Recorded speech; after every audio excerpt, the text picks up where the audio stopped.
이름도 없이 끝나버린 거예요.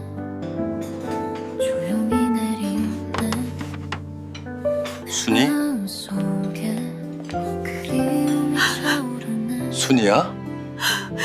다시 여고 시절을 불러줄 수 있어 나에게?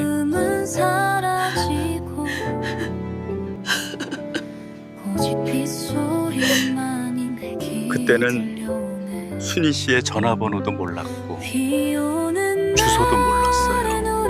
그래서 온 밤을 고민했어요. 아버지께서 많이 다치셨다고 연락이 왔어요.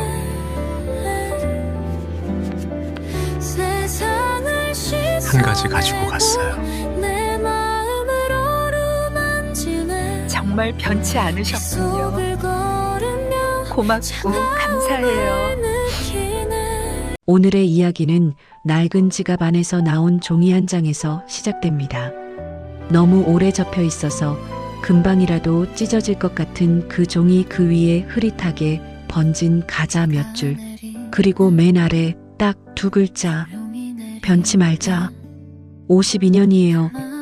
그 종이가 한 남자의 지갑 속에 있었던 시간이, 결혼을 하고 아이를 낳고 아내를 먼저 떠나보내고 늙어서 요양원에 들어오는 그 긴 세월 동안 단 한 번도 버리지 않은 거예요. 왜였을까요? 이야기 시작 전에 구독과 좋아요 먼저 부탁드릴게요. 끝까지 함께 해주시면 고맙겠어요. 1972년 봄, 전남 목포의 어느 여고 2학년 교실이에요. 창가 자리에 순이가 앉아 있었어요. 웃음이 많고 목소리가 크고 점심시간이면 교실 뒤편에서 이수미 노래를 흥얼거리는 아이였죠. 그해 3월 교실 문이 열리고 낯선 남학생이 들어왔어요. 자매결연 행사로 옆 학교 남학생들이 합반 수업을 하게 된 거예요.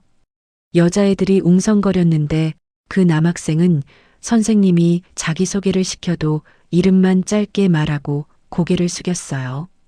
이름은 준혁이었어요. 키가 크고 말이 없고 뭔가 혼자인 것처럼 보이는 사람. 순이는 그 첫인상이 왜인지 오래 남았거든요. 점심시간에 순이가 여고 시절을 흥얼거리고 있는데 뒤에서 조용히 말을 거는 사람이 있었어요.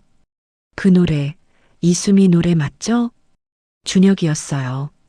우리 엄마가 좋아하던 노래예요. 좋아하던 이라고 했어요. 현재가 아니라 과거형으로.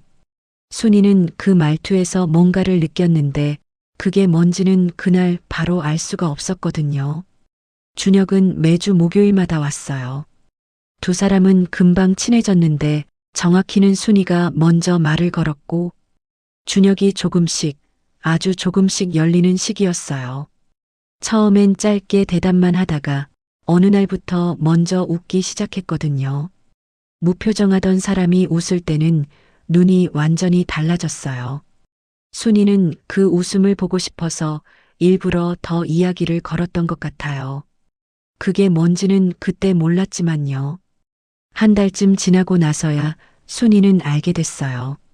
준혁 어머니는 이미 세상에 없다는 걸. 중학교 2학년 때 병으로 돌아가셨고 아버지는 부산 공장에서 일하느라 준혁은 목포 친척집에 혼자 맡겨져 있었던 거죠. 그래서 그렇게 혼자인 것처럼 보였던 거예요. 5월이 됐을 때 두 사람은 방과 후에 함께 걷기 시작했어요. 목포 바닷가 근처 골목이었는데 꿈 이야기, 노래 이야기, 어른이 되면 뭘 하고 싶은지 그런 이야기들이요. 준혁은 부산으로 돌아가 아버지 곁에서 살고 싶다고 했고 순이는 서울 가서 가수가 되고 싶다고 했어요. 그 골목에서 두 사람이 한 약속이 있었는데요. 변치 말자. 그냥 목요일이 오면 좋았고 사랑이라는 말은 한 번도 꺼낸 적이 없었어요. 17살이었고 그 감정이 뭔지 정확히 아는 나이도 아니었으니까요. 목요일이 끝나면 아쉬웠어요.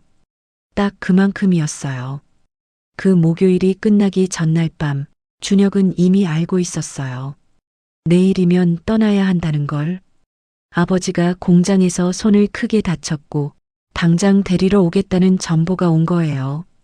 준혁은 그날 밤 친척집 좁은 방에서 이불을 뒤집어 쓰고 눈을 감았는데 잠이 오질 않았어요.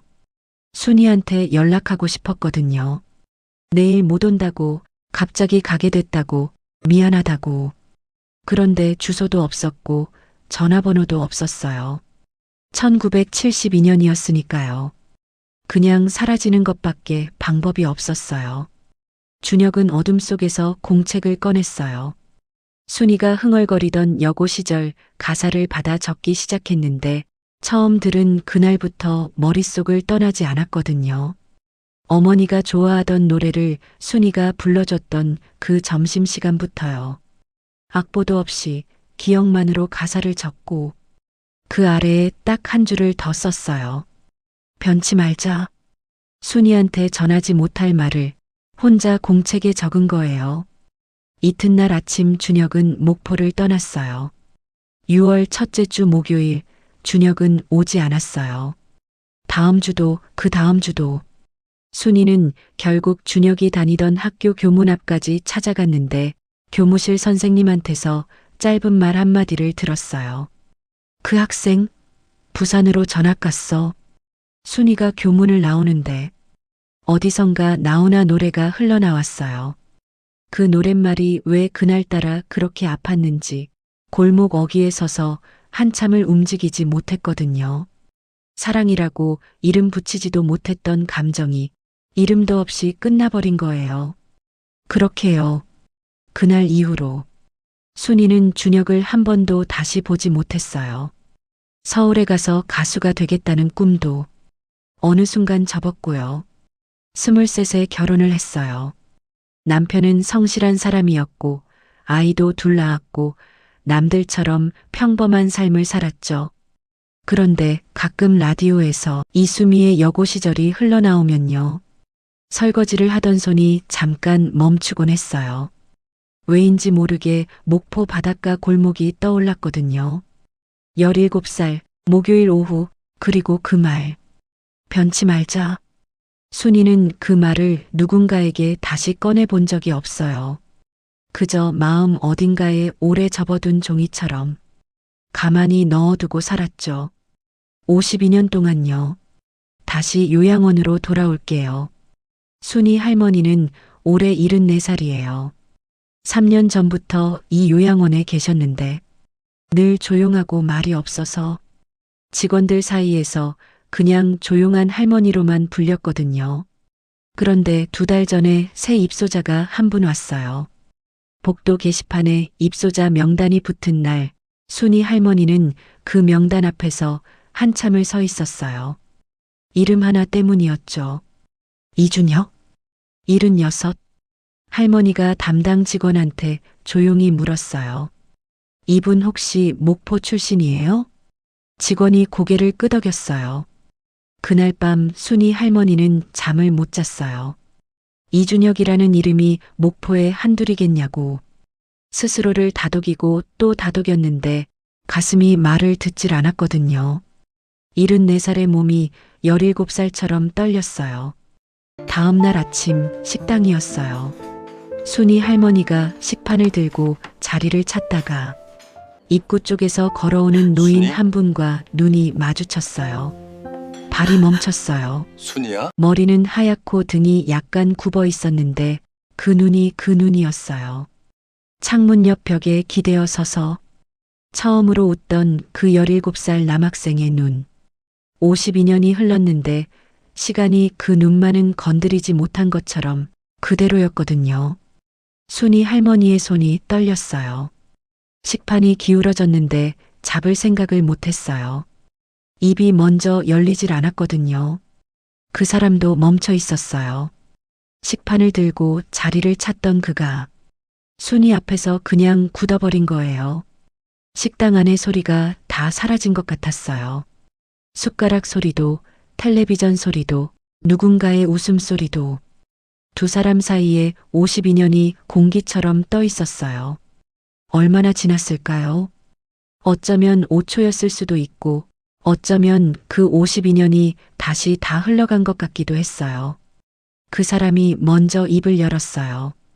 52년 전 그 교실에서와 똑같은 방식으로 아주 다시 조용하게 여고 시절을 불러줄 여고 수 있어 시절. 나에게? 아직도 부를 수 있어요? 순이 할머니 눈에서 눈물이 났어요. 그런데 웃음도 났어요. 눈물인지 웃음인지 모를 그게 한꺼번에 쏟아졌거든요. 그게 뭔지 아세요? 52년 만에 처음으로 그 감정에 이름을 붙이는 순간이었어요.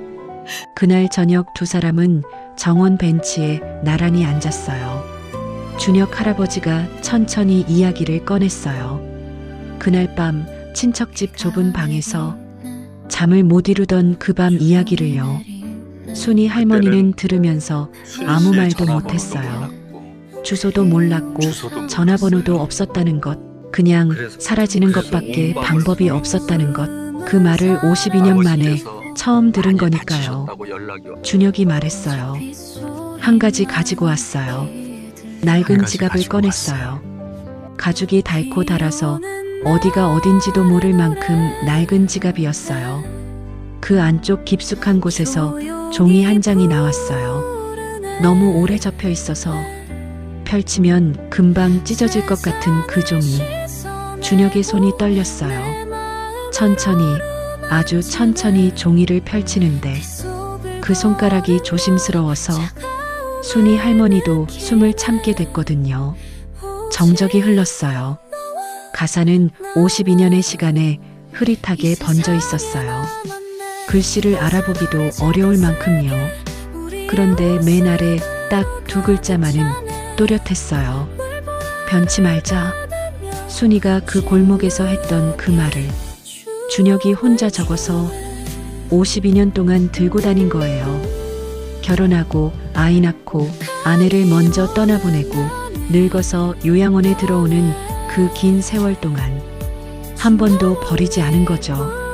순이 할머니가 그 종이를 바라보다가 손으로 입을 막았어요. 고맙고 감사해요. 소리 없이 어깨가 흔들렸어요.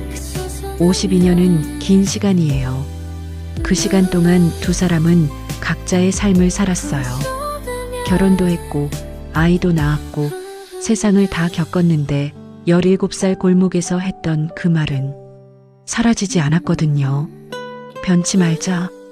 결혼 약속도 아니었고 미래 약속도 아니었는데 그 마음 하나가 낡은 종이 한 장 속에서 52년을 버텼어요. 그날 저녁 순이 할머니가 벤치에서 조용히 말했어요. 우리 이제라도 목요일은 우리 같이 목요일에 걷자. 같이 걷자. 준혁 할아버지가 웃었어요. 17살 때 그 웃음처럼 눈이 완전히 달라지는 그 웃음으로요. 사랑은 사라지는 게 아닌 것 같아요. 다만 잠시 접혀 있을 뿐이에요. 지갑 속 종이처럼요.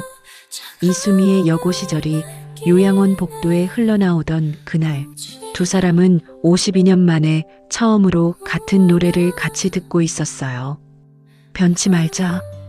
그 두 글자가 지켜낸 사람들이에요. 이은혜 그때 그 사연 이야기였습니다. 다음 이야기에서 또 뵐게요. 구독과 좋아요 잊지 말아주세요.